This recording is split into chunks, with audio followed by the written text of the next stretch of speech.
પાદરા તાલુકાના મેઢાદ ગામમાં મગરના હુમલાનો ભોગ બનેલી 11 વર્ષની બાળકી હેતલ અંગે દુઃખદ સમાચાર સામે આવ્યા છે. લગભગ 24 કલાકની સતત શોધખોળ બાદ બાળકીનો મૃતદેહ મળી આવ્યો છે. પાદરા તાલુકાના મેઢાદ ગામે વિશ્વામિત્રી નદીમાં મગરના હુમલાનો ભોગ બનેલી 11 વર્ષની હેતલનો મૃતદેહ આખરે મળી આવ્યો છે. ફાયર વિભાગ, એસડીઆરએફ અને વન વિભાગ દ્વારા છેલ્લા 24 કલાકથી સતત શોધખોળ હાથ ધરવામાં આવી હતી. ભારે જહેમત બાદ વિશ્વામિત્રી નદીના સામેના કિનારાથી બાળકીનો મૃતદેહ મળી આવ્યો હતો.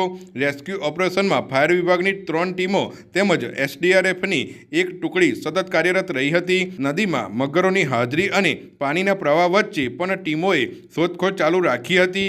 મૃતદેહ મળ્યા બાદ તેને કબજે લઈ પાદરા સામૂહિક આરોગ્ય કેન્દ્ર ખાતે પોસ્ટમોર્ટમ માટે ખસેડવામાં આવ્યો હતો. સમગ્ર ઘટનાને પગલે મેઢાદ ગામ સહિત આસપાસના વિસ્તારોમાં શોકની લાગણી પ્રસરી ગઈ છે.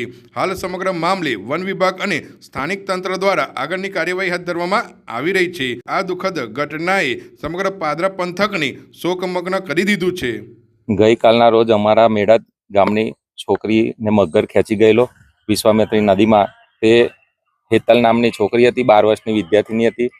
તો આજે એને અમે કાલની શોધખોળ કરતા હતા તો ના મળી, અને આજે સોમવારના દિવસે એને શોધખોળ કરતા આજે જે જગ્યાએ મગર લઈ ગયો તો એ જ જગ્યાએથી મળી ગઈ છે, અને એ અમે લઈને પાદરા આવ્યા છે.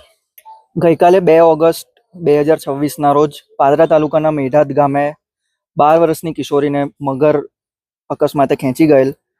સતત ગઈકાલે અને આજ સવારે પણ શોધખોળ ચાલુ હતી, અને આજ સવારે એસડીઆરએફની ટીમ દ્વારા સામે કિનારાથી બાળકીનું મૃતદેહ મળી આવેલ છે, જેને પાદરા પીએમ અર્થે ખસેડવામાં આવેલ છે અને કાયદેસરની કાર્યવાહી કરવામાં આવશે.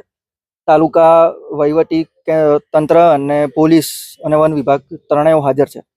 કેટલી ટીમો આ શોધખોળમાં જોડાઈ હતી અને કેટલા સમય દરમિયાન મૃતદેહ મળ્યો? ગઈકાલે સવારથી ટોટલ 3 ટીમો જોડાયેલી હતી. વડોદરા ફાયર, પાદરા ફાયર અને કરજણ ફાયર, અને તેમજ સ્ટેટ ડિઝાસ્ટર રિસ્પોન્સ ફોર્સ. અને આજ સવારે પણ એસડીઆરએફની ટીમ દ્વારા મૃતદેહ શોધી કાઢવામાં આવ્યો છે.